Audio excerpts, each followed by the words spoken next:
Sinuwun Kresna. Iya Petro. Wigatose Ndarawati ke taman Pegebluk.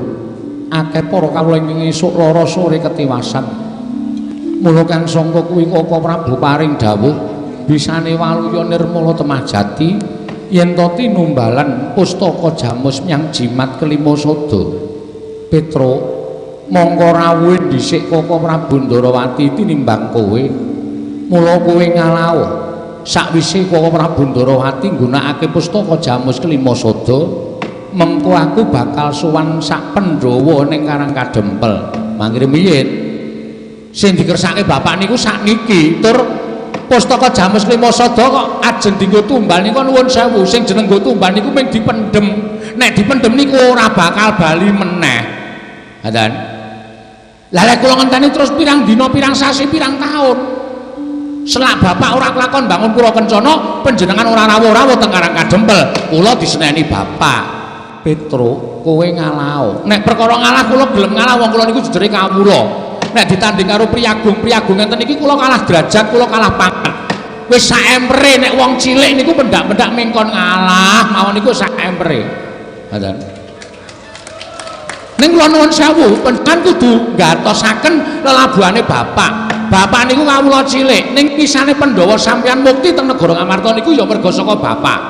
Napa sampeyan ora mesake karo bapak? Bapak niku sikil dienggo sirah dienggo sikil ketutke para Pandhawa dadi abdine para Pandhawa. Kowe biyen tekan saiki ra tau njaluk undangan bayar blas. Ayo. Ning ewa semono bapak teke pustaka jamus kelima sada, kok panjenengan malah ngalahke bapak. Kula nuwun sewu. Srawunge Pandhawa karo Sinuwun Ndarawati, srawunge Pandhawa karo bapak niku dhisik srawunge Pandhawa karo bapak. Sampeyan dereng tepung karo Sinuwun Ndarawati wis tepung karo bapak, wis digula mentah karo bapak. Kula mboten ngetok-ngetokke lho, kula mboten ngetok-ngetok. Kula diweling karo bapak, truk ora usah ngetok-ngetokke sing werna-werna. Lelabuhanku ora usah tok kandhake. Mergo aku kuwi duwe pedoman. Nek tanganku tengen ngulungke, tanganku kiwa aja weruh. Nek tanganku kiwa ngulungke, tanganku tengen aja meruh. Niku wong bebantu sing tanpa pamrih, ora duwe pamrih napa-napa niku salukane kaya ngoten niku. Niku pun dilakoni karo bapak. Mun nek sampean nganti nyingkirke bapak, lah nuwun sewu. Ayo wis, seprene-seprene kula labuh karo sampean wis ora ana gunane.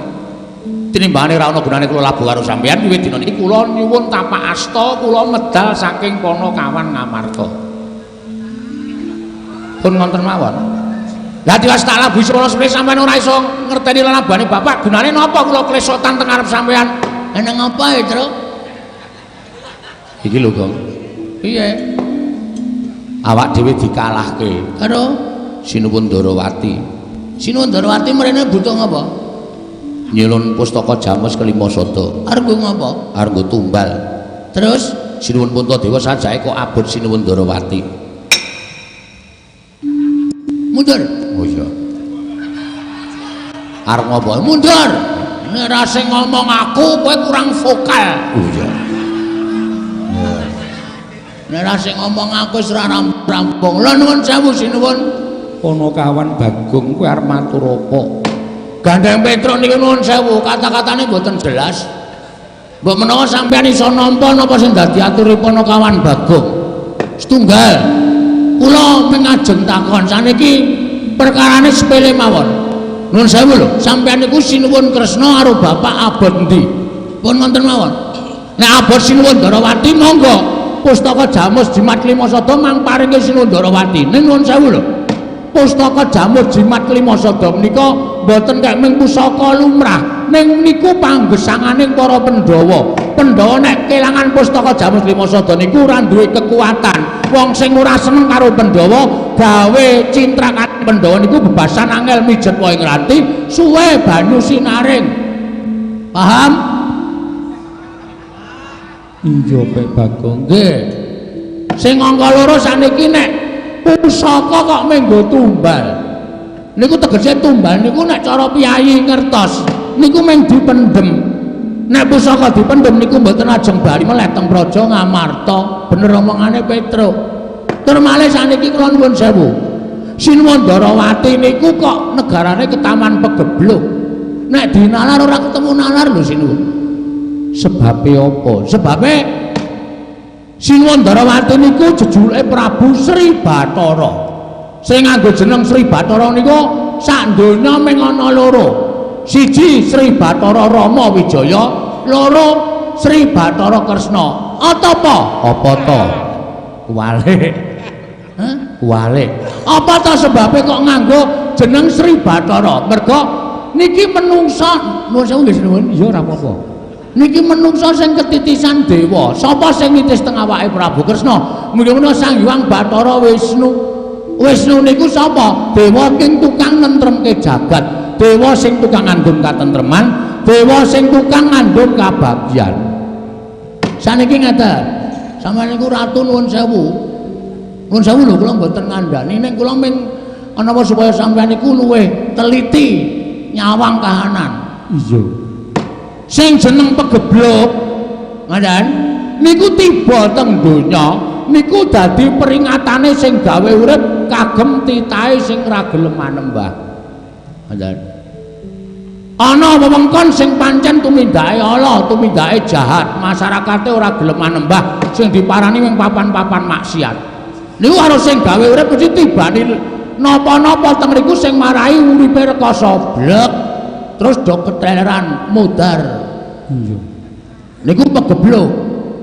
Terus saniki kula takon, mestina niku sing dadi ratu sapa? Prabu Duryudana niku ratu jahat, ratu angkara murka, ora ketaman pegebluk. Ratu Wirata, ratune lumrah, ora ketaman pegebluk. Terus saiki Darawati negara sing ditunggoni dewa kok ketaman pegebluk. Niku nek cara sakniki ling ngomongke mohon dicek dulu.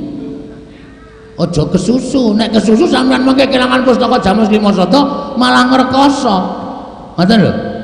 Kula aturi menggalih. Sinuwun Prabu Darawati menika titising Sang Hyang Bathara Wisnu. Nek nganti sampean langlung bab pusaka cilaka, tur saniki bapak nyuwun pusaka niku ora kok uwal saka Pandhawa. Pandhawa diaturi rawuh teng Karang Kadempel 5 cacahe, tegese pusaka ora pisah karo sampeyan.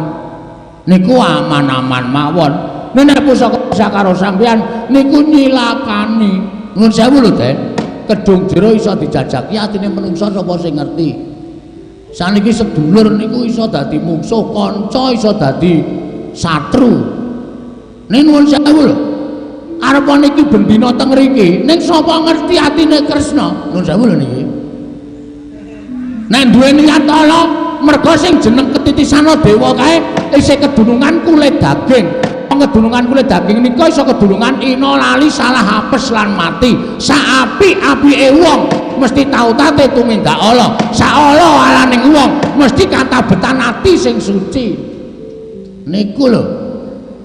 Oh, sampeyan ora paham.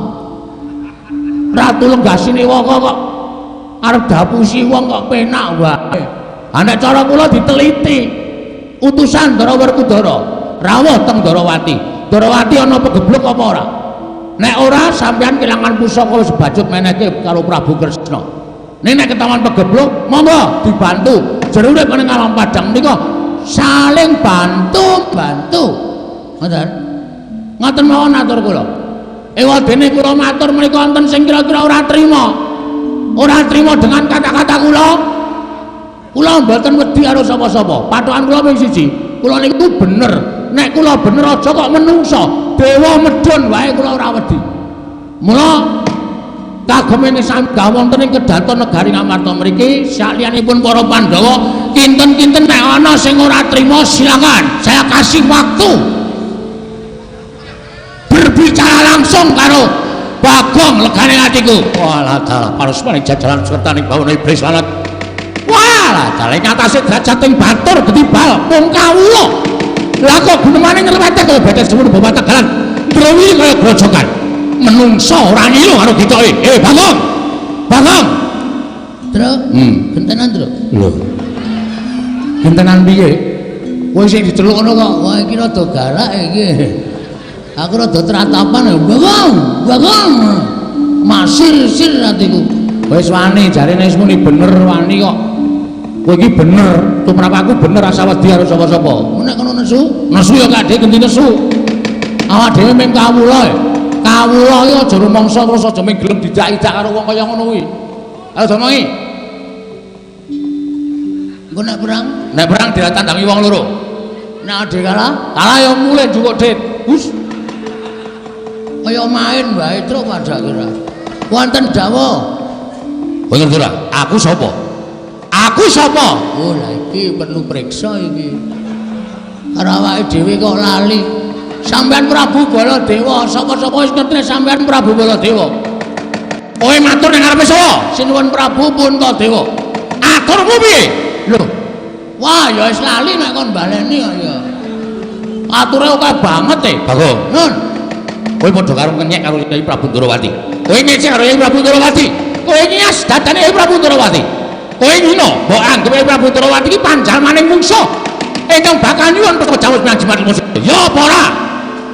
Lah apa ora? Lho, Kyai Prabu Ndrawati iki dudu mungsuh. Dudu ya wis ngono geger. Wong dudu nek dudu ya syukur. Tegese iki dudu mungsuh nek iya iki kudu dititip priksa sadurunge. Iki pancen menungso ra tatanan. Nuwun sewu, sampean kersane ajeng pripun? Aku ora trima. Ora trima perkara apa? Kowe ngecek karo Prabu Ndrawati. Lho, sing tak ecek meneng wae kok sampean wong liya kok geger. Lho, aku kakange wis ngerti ya, Tru. Ah iya. Wis ngerti. Wong sing kulino ndelok wayang ki wis dong kabeh. Nek Baladewa ki kakange Kresna kuwi kabeh wis ngerti. Kok dadak domongke, aku kakange. Apa ora ditulis ning surat kelahiran po? Hus. Kowe iya omong apa? Ora omong apa-apa tenane. Saiki ngene, kowe bali yo. Bali. Bali piye? Bali kandha karo bapakmu. Ora usah dadak bangun pura kencana. Bapakmu ki wong sekeng, bapakmu ki wong ra duwe. Semar ki wong melarat. Semar ki men kawula. Kok arep bangun pura kencana ki bapakmu ki gablek apa? Wah, iki tak waneni tenan iki. Nek ngunek-unekke Bagonge ora masalah, wis ngunek-unekke bapak. Bapak sing marahi aku ana ning alam padang ki bapak, wong tuwa iki tangan tengene Gusti Allah. Kok dunek-unekke bapakmu wong sekeng, bapakmu wong ra duwe, bapakmu wong melarat, kowe mbok ngelingi bol. Wah. Bol piye jenengmu ta apa? Baladewa dundang bol kok ora gelem. Nek ora gelem dundang bol ganti jeneng. Oh, weh, ora ngono kuwi kok. Amen, ya wis tak waneni ae. Nek wedi minggat to kono. Lho aku ora ngelik karo kowe kok. Oh, cerewet wae kene wis deg-degan malah cerewet wae. Sermu piye? Karepmu arep apa? Kowe ngunek-unekke bapak. Walah, Ndara Baladewa. Tak omongi ya Mas, tak omongi aja sok semangkean duwe derajat pangkat, aja sok semangkean duwe bondo donya. Arep kowe karo aku kaya ngene iki rupaku elek, kowe kaya ngono kuwi nganggo sandangan sarwa ting blebyar. Kowe nganggo derajat pangkat dhuwur, ning di mata Tuhan kita itu sama.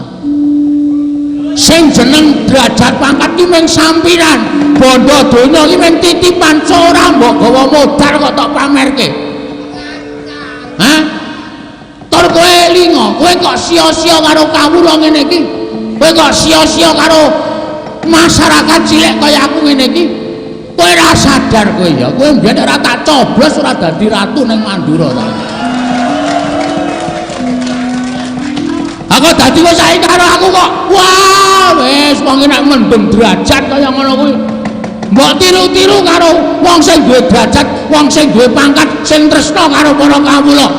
Derajat pangkate ajeg, Bos. Kok kowe kok karo Bagong kok kaya ngono, ndekno mbiyen kowe jaman arep nyalon kae. Bagong kowe dadi tim suksesku ya. Sok kene kita deki toilet. Seprene aku isih neng kali tak kandhani. Toilet ora wujud. Ngapa kaya ngono kuwi? Saya tak takon. Niatmu pripun? Mulai kaya ngono karo aku. Kaya ndara bapakmu. Bapak ngono apa? Kon murungke nggone bangun pura kencana. Ora iso niate bapak. Yen ora gelem bapakmu wani karo aku. Ora mung bapak sing wani karo kowe. Iki wae ngrampungi nang pemungsa kowe. Gong aku tak lunga sik ya. Jiri. Wedi. Ndekno mau ngubu-ngubupe. Aku arep golek rokok. Engko ujug ngono aku. Moh dudutmu separo-separo kok mian. Karena ming turane. Wis nang wae, nang kono wae. Karepmu piye? Lho, yen ngono wani karo Baladewa, sing tak wedeni apamu? Hah? Sing tak wedeni apamu? Wong kowe iki ya mung kok sono, kowe ya mung candesa. Ha ya. Kowe sadurunge dadi ratu ki mbiyen kowe dititipke nang Widara Kandang, dimong karo Demang Sagopa. Kowe iki ya mikul garu, mikul luku. Tak omongi. Kowe ya saba sawah, bareng saiki entuk derajat pangkat tok Bagong Semar Milo karo gitoke. Menungso kere, menungso gedubal. Walah, Baladewa, Baladewa. Kok kaya ngono to kelakuanmu? Hah? Kowe ngece dume aku ki mung kawula cilik, ha. Kowe ngece dume aku mung masyarakat rendah, masyarakat bawah, ha. Hah? Muni wae. Saya tak takon karo kowe, kowe ngunekke Semar wong kere iki ngerti Semar iki sapa? Semar iki dewa, Bol. Semar iki dewa, kae kakangne Bathara Guru.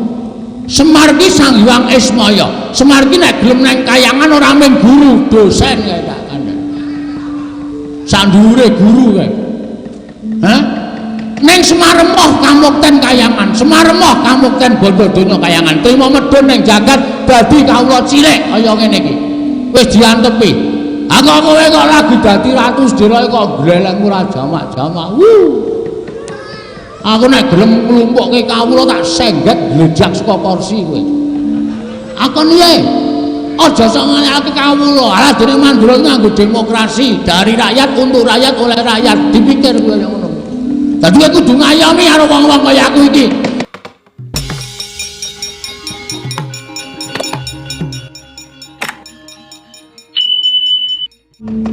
Kok melayu, Gong? Hah? Kok melayu? Ketoke kowe mau wani nantang karo Sinun Prabu Mandura. Aku metu njaba, kowe metu njaba, ratiku marem dene kowe iso wani nantang karo Sinun Prabu Mandura. Aku ngerti sing tok paneni ora kok blegere Sinuwun Baladewa, ning wawatekane sing sajake ngendhak karo awake dhewe. Ning kok kowe mlayu atiku gelo. Truk? Ya dene ora mulih modar nang kene. Mergane kowe tak omongi Baladewa licik piye?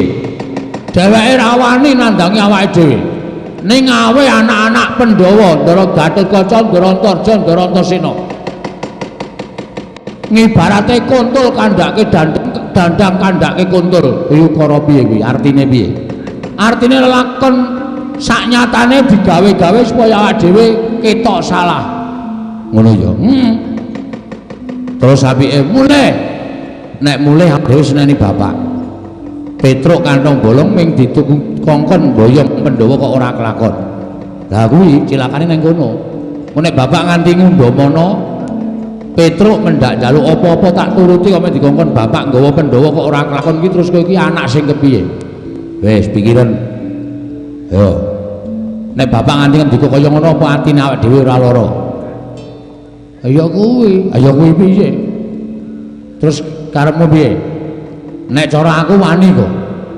Arep anak-anak Pandhawa iki nek bilani Ndara Baladewa, tegese anak-anak Pandhawa iki bilani pakarti sing elek, pakarti sing ala.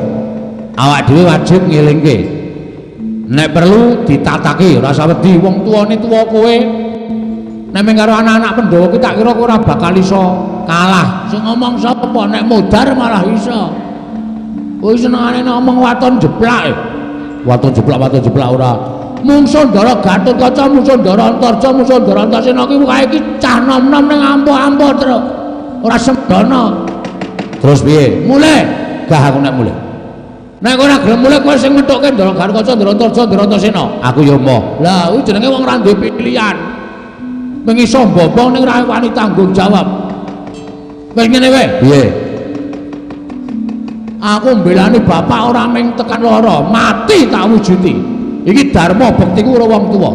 Terus engko nek Ndara Antasena, Ndara Gatotkaca tekan kene, nek pancen kowe ora wani aku sing nandangi. Gong jare mau ora wani.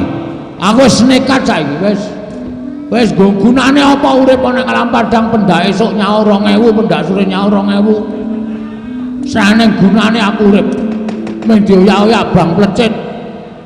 Ha terus tak tandangane ning gandeng aku ora iso omong-omongan. Heeh. Aku nek omong-omongan emosi. Terus mengko nek Ndara Gatotkaca tekan kene, Ndara Antasena tekan kene takonono, arep ngopo? Nek arep nyekel awake dhewe wanenono. Aku ra wani iki. Aku nang mburimu jawilen tak sikat itu. Wah. Iki ora mung goroh lho. Asli iki. Serius aku. Serius tenan. Tenan. Kowe wani karo Ndara Gargaca, Ndara Tarja, Ndara Antasena. Wani wis kepepet kaya ngene kok. Wong ki nek nekat apa boleh buat. Ayo. Wis kono, omong ngono. Nek do tekan kene aku tak nang mburimu. Nggo iki lunga. Ora. Aku nang mburimu asli, aku tak toto. Ngempake mantram sakti. Nek pancen do arep nyekel dhewe diwaneni truk, kae mbelani wong salah. Yo, tengok mburi kene kok. Oke. Pokoke engko tak gawene cara Gargaca gila karo aku. Wis ki teknikmu lho. Ya, rasa kuwatir.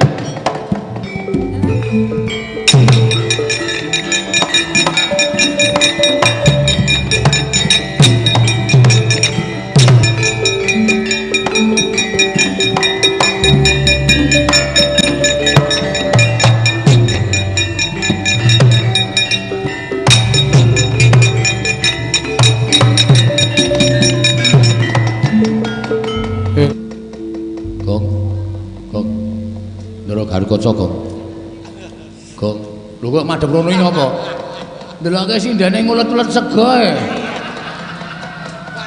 Kaya enuk kae rasane. Kono iso nyambi akene. Lambene nggo omong terus e. Kowe rasa kepengin to nyambut gawe iki sing profesional. Aku profesor. Ha iya.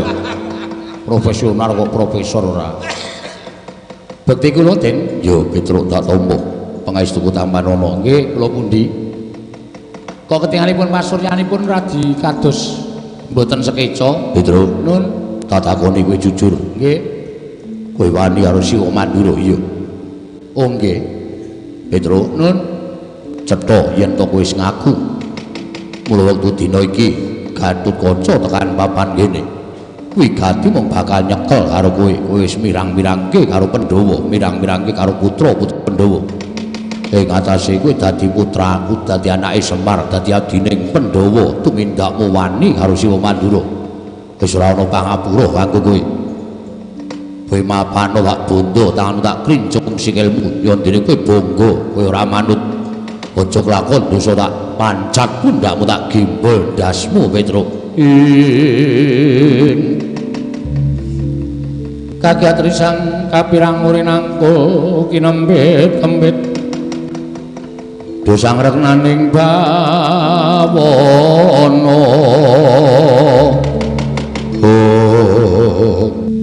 matur nuwun Den matur nuwun sampeyan wis kersa ngendika kaya ngoten niku Petruk wis marem Petruk marem krungu tembunge Ndara Gargaca Petruk nek kowe ora manut tak pancat pundakmu tak gembol ndasmu nuwun sewu Den niki wong tuwa lho Den niku disungkemi anak bojo pendak Idul Fitri disungkemi dijalukin berkah dijaluki barokah tur umur kula niku mboten ming nuwun sewu kacek karo sampean niku ora ming setahun rong tahun ning mengabad-abad kula karo mbah sampean wis ngomong karo mbah buyut sampean kula ya ngomong tekan sakniki kula ngomong sampean mbah sampean niku durung tau nekke Petruk ndasmu durung tau lagi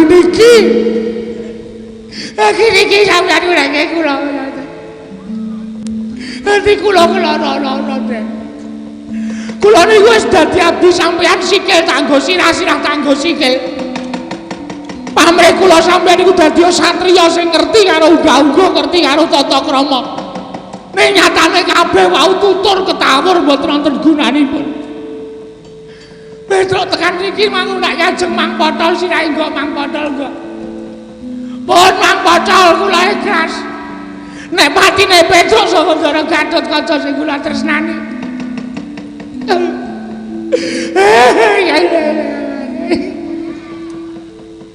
Raos kula lara Den. Selagine mbahmu Prabu Pandhu Dewayana niku dereng tau ngunekke Petruk elek. Bapakmu niku sing satriya kaya ngoten niku urung tau ngunekke Petruk elek. Lha kok saniki sampeyan ngunekke Petruk kaya ngoten niku ati kula. Kaya ora duwe rasa napa-napa. Kaya ora duwe rasa diajeni babar blas. Nek sampeyan lajeng mateni Petruk monggo mang pateni ora apa-apa. Timun mungsuh duren kula timune sampeyan durene tangan lampun timun iso menang karo duren. Mesti modar, mesti modar. Pun kula mang pateni mboten apa-apa nek sampeyan tegel. Ning mati kula tekan swarga dipethuki karo simbah sampeyan Prabu Pandu. Mesti ditakoni, Petro, kok wis mati? Nggih, baterene pun entek. Sing mateni sapa, Tru? Sing mateni putu sampeyan. Jenenge sapa? Raden Gatotkaca. Anake sapa? Anake Ndara Werkudara.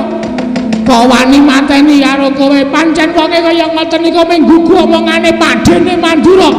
Ora metung bener karo lupute. Kaya ngapa aku tak ketemu karo Gatotkaca. Sampeyan mesti digoleki simbah sampeyan mesti.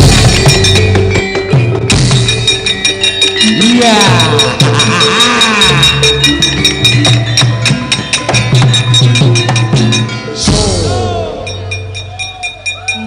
Geleleng to, Gong. Aku lagi mikir, aku ki lagi gagas Petro kok nangis lho. Kan ra ono rumuse Petro kok nangis. Wong anakmu mati nanggap dangdut kok. Dengkulmu mlocot ora. Petro sedih. Kok iso nangis ya, Tru? Sangu brambang tak remet ning tangan lelet kemata. Luwe drojos terus karo mewek-mewek. Asem Ndara Gatotkaca langsung gila raine saya pucet ngambah dirgantara mabur. Heeh. Ning isih siji kok, isih siji. Sapa? Ndara Antarja sing barep. Ki mau sing maju nomor 1 ragil tengah terus engko sing maju barep. Terus aku wis ngalahke satriya loro, Antasena Gatotkaca. Lah saya tak takon karo kowe nyambut gawe apa? Aku kok sing giling wae, giling-giling dekul. Kowe nyambut gawe apa? Kowe padha-padha anak Semar. Nek nganti ora wani metuke Ndara Antarja, tak kandhake Bapak Bagong mau ora nyambut gawe, Pak. Wah, dunak-unake bapakku. Terus aku kon mungsuh Antarja. Lah kowe, aku tak ngaso. Aku wis ngalahke loro, kowe minta bagi siji lho. Ra yo adil to. Aku sing tuwa loro, kowe sing enom siji, wis tandangi. Wis kana. Aku tak golek es teh kok. Ngelak banget rasanya. Truk. Rene sira. Ngopo ya? Wedi aku. Ndara Antarja iki ampuh. Ampuh. Ndara Antarja iki mbahne rajane Ngula sak donya. Ho. Nek nganti Ndara Antarja kalah karo kowe, Ndara Antarja ngandhake mbahne dawuh Ula sak donya goleki kowe kabeh. Kowe turu susul Ula. Kowe tenguk-tenguk parani Ula. Kowe adus parani Ula. Kowe aku ya nggawa ulae. Ane ra men cendhek, nek ra berbisa. Berbisa apa? Wis buktine wis pirang-pirang lho, Truk. Rasamu sing werna-werna to, Kok. Ayo wedi ula kowe. Wong kok ulane werna-werna. Ula sawa, ula demung macan, lare angon. Sing bahaya dhewe ula sendok. Heeh, kuwi kae bakmi yo entek. Kae sego yo entek ula sendok saya sak poroke. Gelis terus dengkulmu ora. Wis ngono wae ya, Kok. Nggih. Menak Ndara Antarja takon kowe, omong nek ora ana. Aku tak ndelik. Oh iya.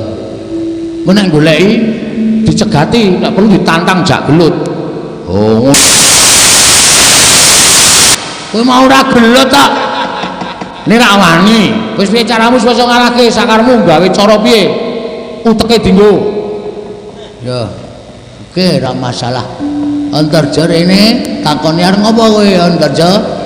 Goleki Petro ora ana. Kowe ndelikke dengkulmu kowe mati dening aku. Ah, mamah kowe ra. Ben lembut ora luweh padha mamah kok. Kudu tata-tata nek ora ngati-ati cilaka aku.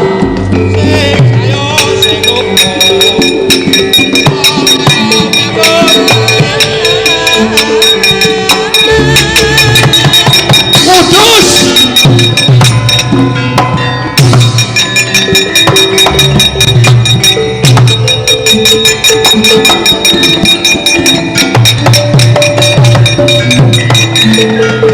Kepawa keperanggul mungguing ayuda Kebabak bawatnya bentar bawatnya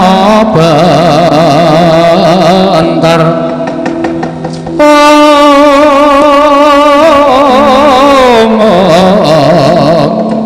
kebabaknya mungging ngaloko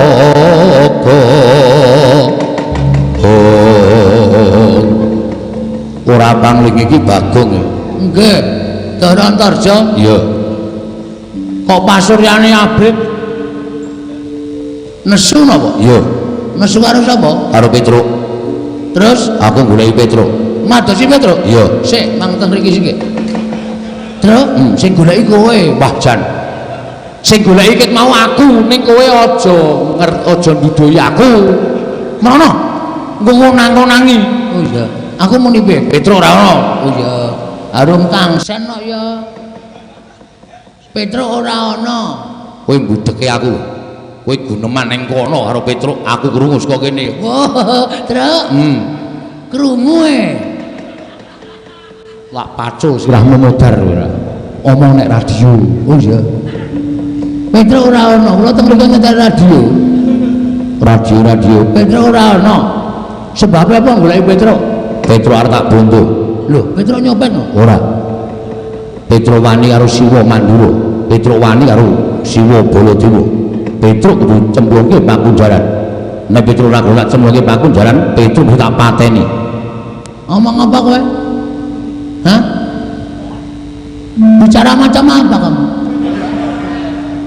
ngomong apa kowe bayar Petruk tak pateni nah kuwi kata-katamu sing aku ora seneng hah Petruk ki menungso aja lho Jowi jenengmu sapa Antarja tundang Jo kok ora gelem kon nundang ngontor ngono terus papat terus loro jengkulmu mlocot nah mulane pasrah wae tak undang Jo aja nesu ping arep mbelani Petruk mestine Petruk iki kakangku Petruk lara wae tak tilaki tak blono minyak kayu putih tak keroki gegere tak tetesi mripate men mari pati diame-ame hah kena kowe ketemu karo Petruk ning kudu iso nglangkai batange Bagong lho yen ngono kowe wani karo Antarja sing tak ngedeni apamu Jo kowe mung bayi kowe mung sak uyuhku karo glelek karo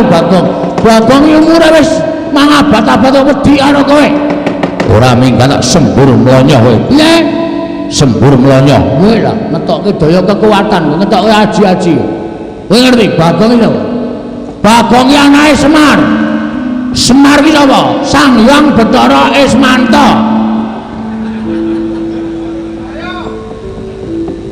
ayo ngapa itu kleru hah kleru mbok napa ngomong piye Bapak Bathara sapa Bathara Ismanta itu tukang cukur sing ngeri Bathara Ismaya oh ganti ora ganti jan kuwi oh goblok ora sorry ralat aku mau muni Bathara Ismanta ternyata kleru saiki wis ganti menurut KTP Ismaya aku anake Bathara Ismaya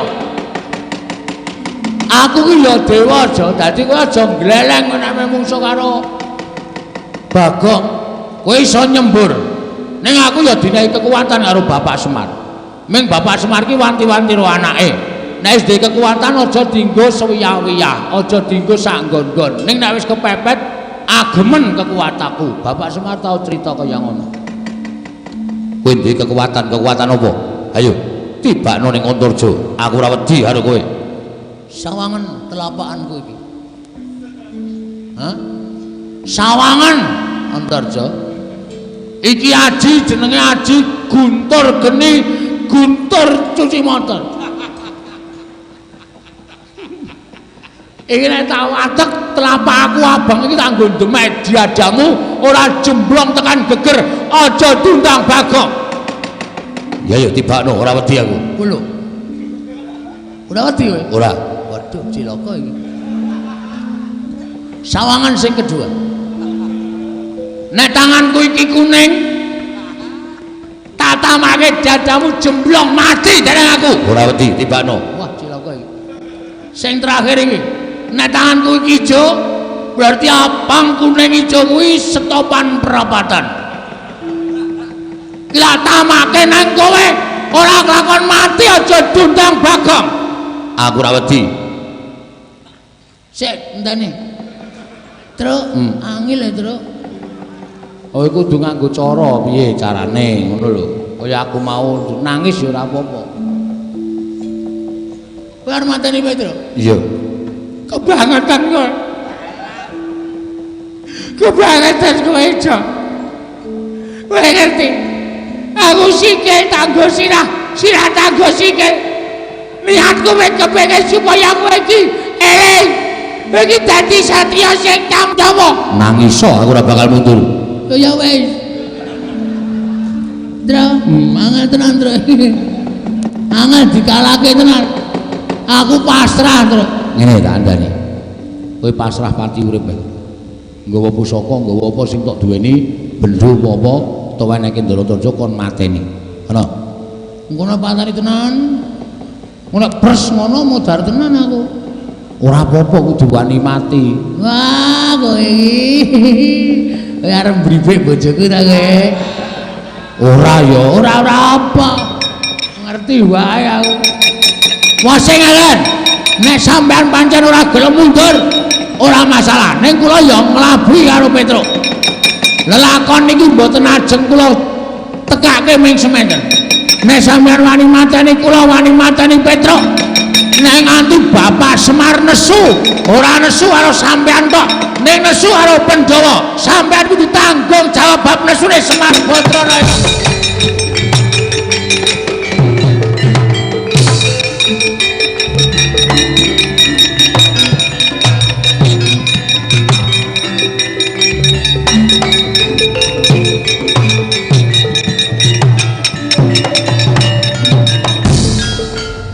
Piye, Gong?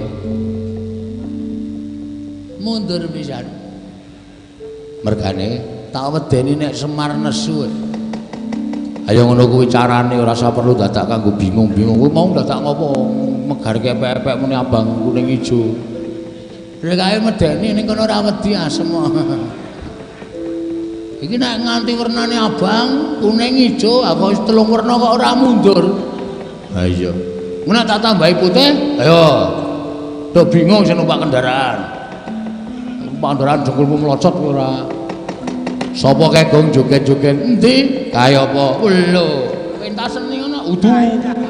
Udu kae sing joget-joget tekan kene kae lho Gong. Wah, pragota kae. Nek kira ora tekan kene dipolo wong loro to. Ya. Petro. Wong edan. Petro wong kentir, Petro wong kucluk.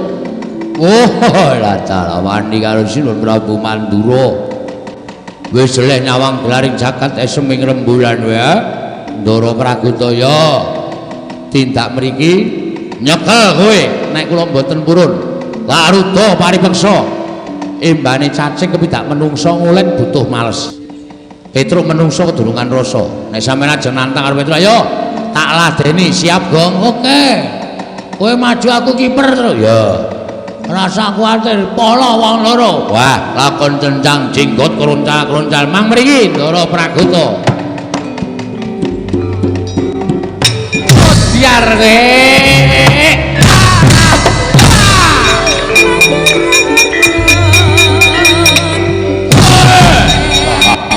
Oh. Ayo, mutar. Mboten napa-napa. Mutar.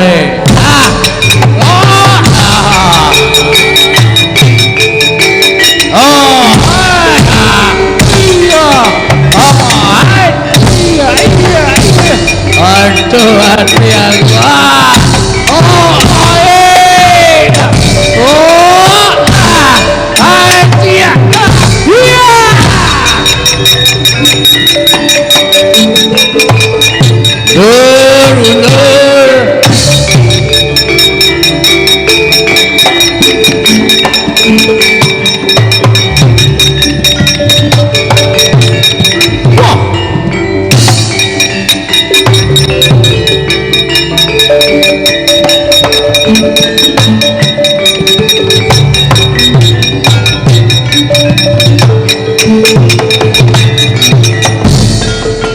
Baladewa Narpati Twinares Wara Kresna kalangkung tresnanira marang Dyabanon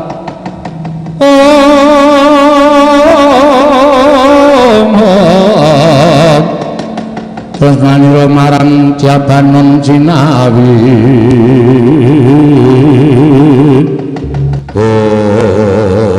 wah panusmaning jajalan sukertaning para iblis lan Petro ngosasik barisaning saka negara Mandura ngundurke marang para putra-putra Pandhawa Petro kan nombor ora kena dikandani kanthi becik Petro bakal ora bali marang kalangan demen wae glete nenggala mati pangapake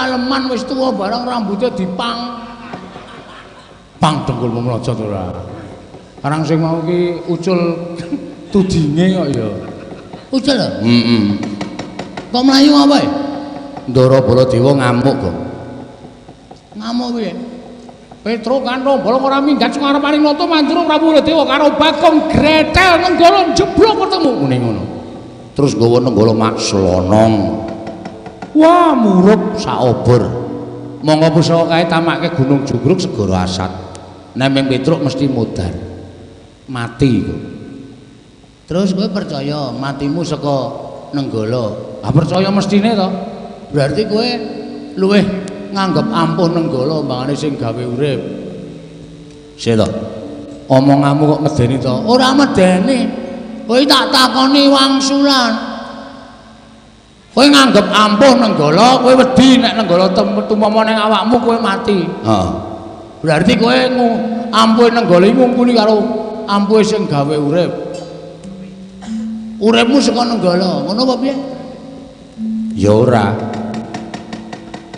Uripku saka sing paring Gusti sing karya jagat. Nah, nek kowe iso wangsulan ngono iku kudune kowe iso mikir, pati uripe menungsa ora gumantung saka pusaka. Ning patire manungsa gumantung saka sing gawe urip. Ngono. Nek dipestheke kowe mati mergo Nenggala, ya wis ora masalah. Berarti lelakoning uripmu wis mung tekan bengi iki kowe mati saka Nenggala. Dieklaske. Wong urip kuwi dagang tuna andum bathi terus. Nek bathi-bathine sapa sing didum nek tuna sing dibakul apa? Wong urip tanpa pawitan, ngono to. Kowe urip ora njaluk, ora utang, ora ngemis. Ming sadherma urip paringane sing gawe urip mula nek mangsa kala disuwun dijaluk ya ora usah wedi dume ana corona terus ndase dileboni tas kresek wedi ngapa sing jeneng pesthi ora iso dijoli ora iso diutang ora iso digentekke pesthi wis dadi kersane sing gawe urip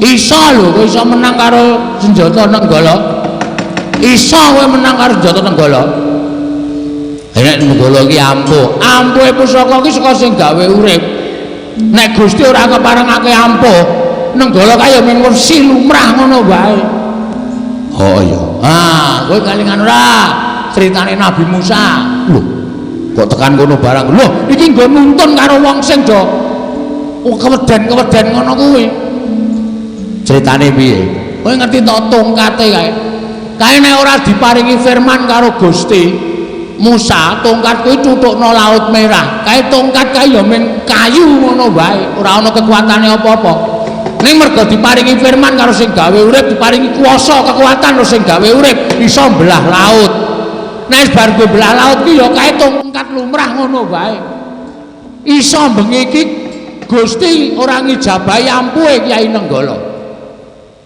Nenggala ora ampuh temama ning awake Petruk. Lho, sapa ora gleleng kowe? Kena Nenggala ora apa-apa. Wah, kondian. mlebu koran tutupi ireng-ireng matane. Padake penjahat gong ora. Lho kuwi tenan ngono kuwi kok. Wis kene. Tak tandangane ben ora apa-apa mati mbok ben. Nyo. Titip mbok. Apa? Dompet. Dompet kuwi kekno bojoku. Heeh. Kok nek aku ora mulih 3 dina kon nylameti 3 dina tekane 1000. Oh iya.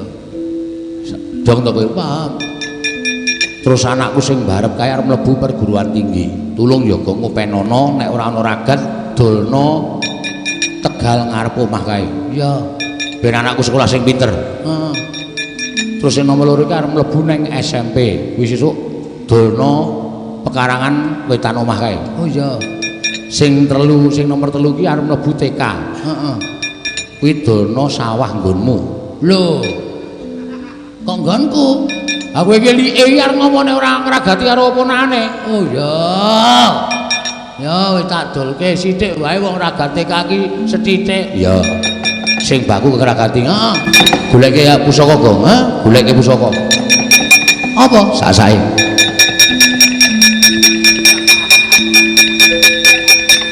Nyo. Ngapae? Padake es krim lho. Aku kaya es krim ora. Tandangan isun mandur ayo. Amun sono yo padha-padha kon mati pelandong.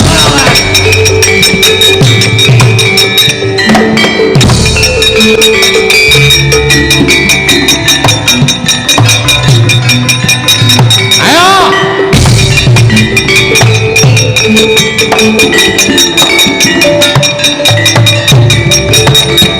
Wah, tak.